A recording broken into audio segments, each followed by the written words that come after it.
formation of the Okanagan Chinese Canadian Association was a response to the Chinese community's invisibility and marginalization in this region. Many members of our community still felt that there was a lack of recognition of our presence here and a lack of understanding of who we are. The OCCA is really trying to address the stories of racism and discrimination. We're really hoping to change the larger environment and by facilitating intercultural, community interactions. And as a result, this organization can contribute to the building up of Canada as a more inclusive society.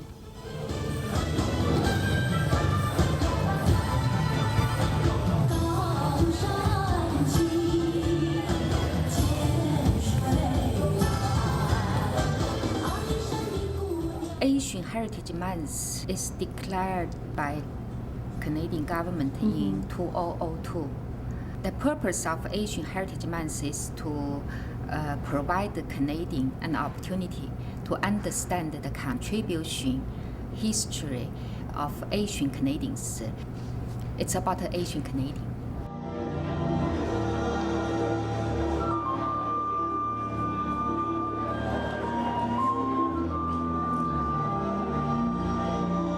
My name is Ben Lee. I reside in Kelowna since 1951. I'm an ex-school teacher. I was born in Canada, and I can still recall going to school where we used to have a little bicycle and I would ride, and people would come and take it away, and my friends would help me, and they would chase after them and said, "Leave them alone, what's wrong with them?" Sort of thing. But now, as time went on, of course, as youngsters grew up, they seem to mix, and I don't think they have this kind of ethnic barrier as they used to. Kelowna wasn't what Kelowna used to be, sort of thing, and the improvement and how it came to be.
Well, in the early days, many of the Chinese that have come through this valley came looking for work, and either in a mine or some of them worked in the fishery. Some had a bit of entrepreneur thing, so they started up little restaurants and coffee shops and laundry. I mean, their background mainly is being a laborer. The construction of the American Railroad, there was literally thousands of Chinese to help construct the railroad in the state. So when they were connecting the railroad into BC to kind of be part of the Confederation, the first group to go in there were the Chinese, and they were the first one to die. And that's just the story. And some of them said, hey, there's more than just one Chinese died for every mile. There's literally tens that have died in this construction of the. Well, I mean, just have a look at the construction of the road. It's just pure rock. I mean, they had to take it in there to blow it up. If it wasn't for the Chinese workers, this railroad would never have been built. Who wants to go in there with dynamite and say, hey, you may not come out alive?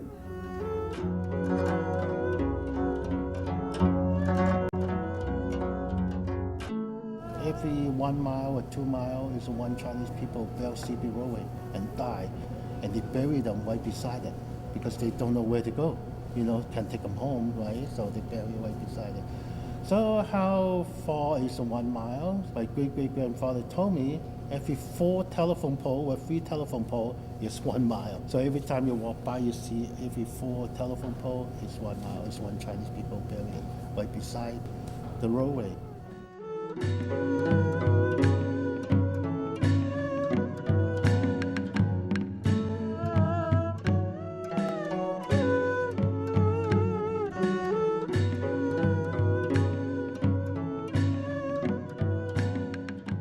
My name is Sui, spelled S-H-U-I. That's my Chinese name, and they'll have an English name. My last name is Lee, L-E-E, and we are the 5th generation in Kelowna. My great-great-grandfather came in Canada in 1904.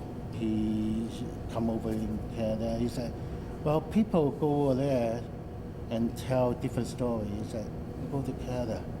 We call Golden Mountain. Just go there, you can pick up gold. Come back, you can buy house, you can have wife, anything. So my great-great-grandfather, when he was 19, just got married, have a kid. From Vancouver, he started building his CB roadway.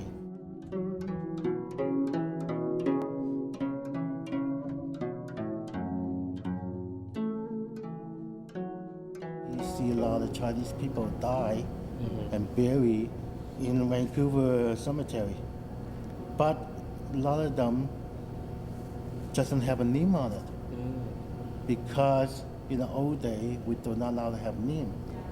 Right. We're only allowed to have number. We are the 3rd-class citizen. So what happened is a lot of time we wait for the people go to sleep. They put some cement on top of the stone and you use a chopstick to write the name on it. And a lot of time we see a gravestone face on the side, face this way. How come it doesn't go face straight? How come put on the side, And what happened is they face the Pacific Ocean. So say, well, we die in Canada, but my spirits can go home to see my family.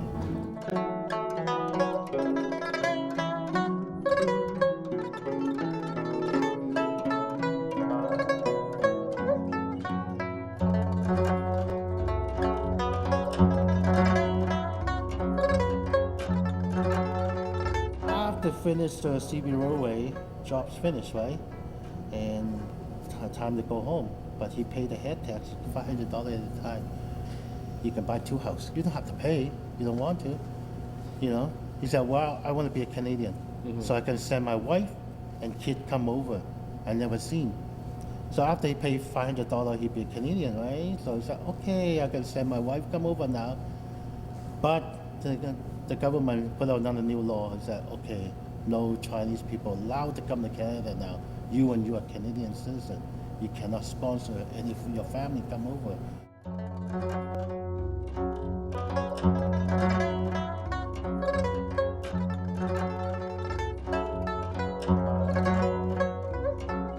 In the old day, all the Chinese people you watch in the movie, they often have a long hair in the back, right? Tied it together. And we're not allowed to cut it because they believe when the parent gives you your body and your hair, when you cut it, it's not respect for your parent. So we don't allow to cut the hair. But when you immigrate to Canada, when you pay the head tax, you will be a Canadian, they cut your hair. So when they cut it, and the immigration at the time, the people when they cut your hair, and they collect them. They hang on the wall. That's how many they can cut, just like collecting stamp. So that's where head tax come from, head tax.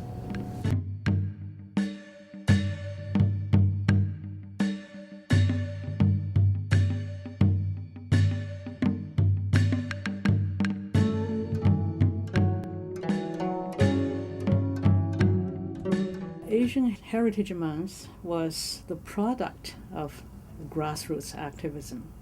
It started in 1992 in Toronto by a group of young Asian Canadian artists. They're also community activists. They want to tell the stories of members of the community. What are the Asian Canadian experiences in this country? And so that was their original goal.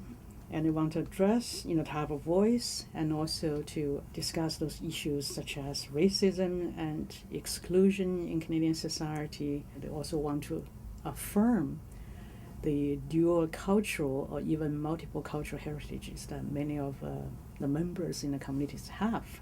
The concept of voice is very important to me because I was born and grew up in China, which had a totalitarian government.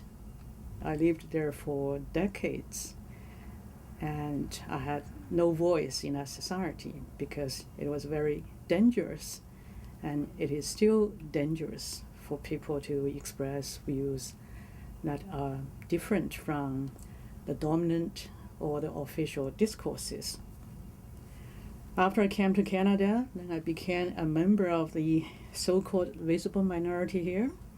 I became very interested in the situation of minority groups in this country, and of course my own encounters of racism and discrimination also make me feel concerned about issues such as power relations and inequalities.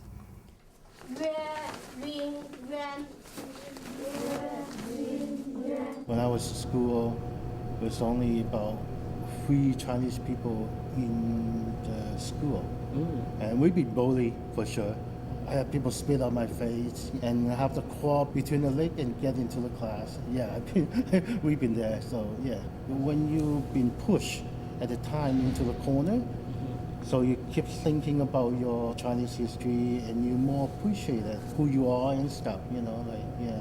But now today, it's more open now. People accept, And now my next generation, I teach them how to be Western style, the Western lifestyle and stuff. So they try to keep it both between Chinese and Canadian. And so when they grow up now, today, they can be proud to be Canadian and proud to be Chinese.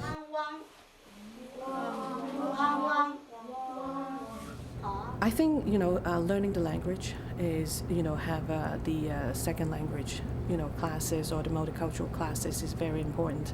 These classes that my children used to attend, they learn about the festival and the culture and some of the discipline and the doctrine that, was carried forward from our Chinese culture, and that was important in my opinion. And also to share that with others. I have so many Canadian friends have asked me, what is this for? And sometimes they have misconceptions, and I guess it was our duty and our mission to correct that and to share what the actual cultural, meanings of some of the things that we do.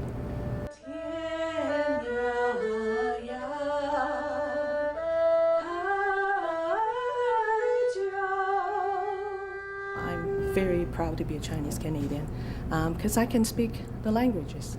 I can speak both languages, I can have friends from both community, and really, really enjoying what I have. I have more than just one culture, I have two.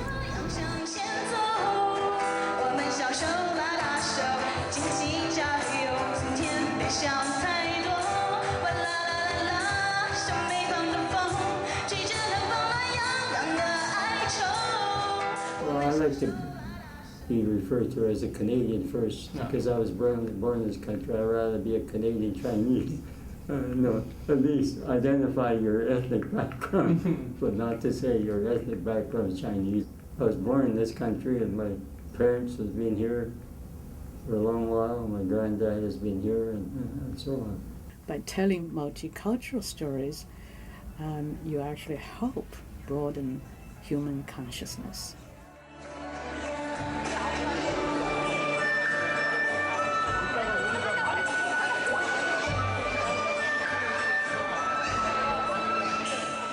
When you call it an Asian Heritage Month, it gives people the impression that this is an event about cultural heritages that are rooted in Asia, and it's a showcase of Asian cultures.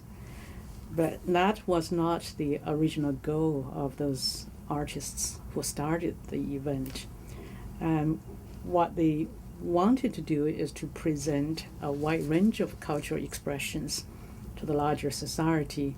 So those cultural expressions would include the elements of traditional Asian cultures, but more importantly, they should be Asian Canadian cultural expressions that are grounded in Canada. So don't forget that we have roots here too.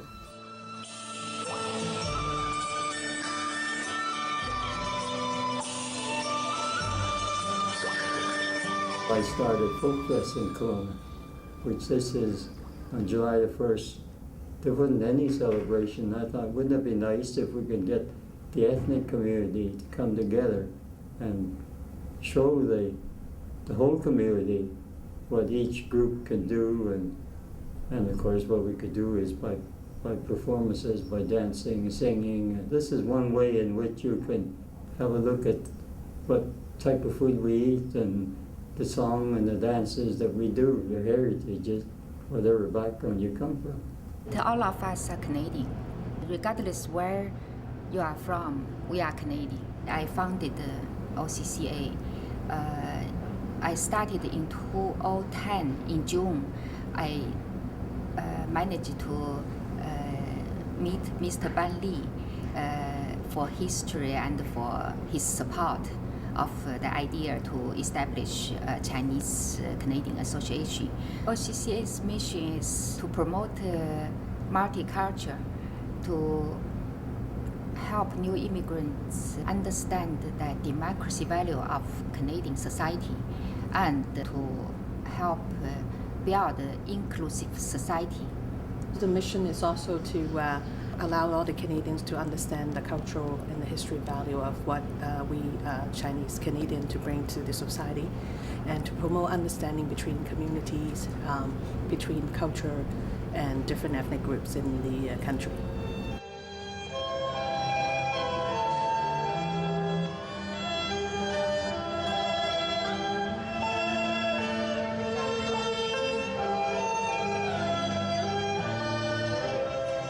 Through the different programs that we have, like children classes, dance classes, exercises classes, to help bring the membership to come together.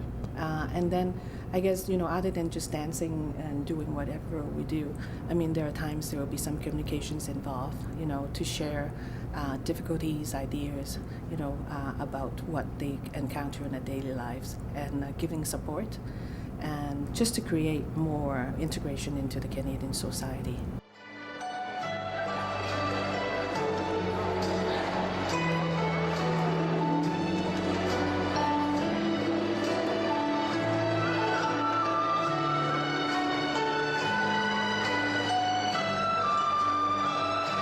Today in Vancouver, you go in there, a lot of people been here 20 years. I know my aunt been here more than 20 years. They don't speak English, but they don't speak that well, and they don't have a driver license. I asked them, what happened here? Why is that? Because they have their own world. They don't have to step out of Chinatown because they speak their own language. They don't have to read English later. I said, that's not good later because you're in Canada, But that's in the old day. The reason why they don't step out, because they're scared.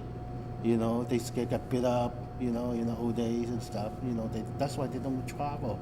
All they do is work, go home and sleep, and that's it,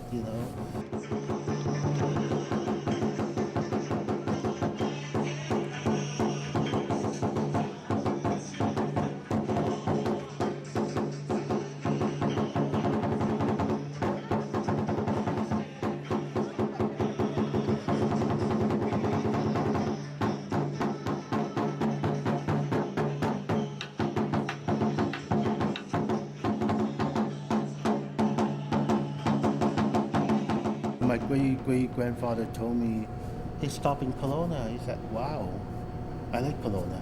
Peace, quiet, you know. And also Kelowna have a Okapoko. They believe like a dragon. Like Chinese people believe feng shui. Like West Bank going across the bridge, and the bridge is like a dragon's tongue. And as soon as you hit Abbott Street, just like dragon's head, all the way, you know. In the middle part, there's a dragon's in the middle part, like the stomach part is the ultra part. That's the middle part. All the way to Rutland. That's with the tail curling in, Highway 33. So they believe the dragon is sitting right there. So in the future, be good for Kelowna. Kelowna be expand, be growing. I live in Canada and happily work and live really happily for so many years. But those people, when they moved and settled in this valley, they did not experience the same as me. Yeah. So I think this is a two-way. That's why we serve that bridge. Yeah, it's a bridge to create more understanding and communication of the culture differences.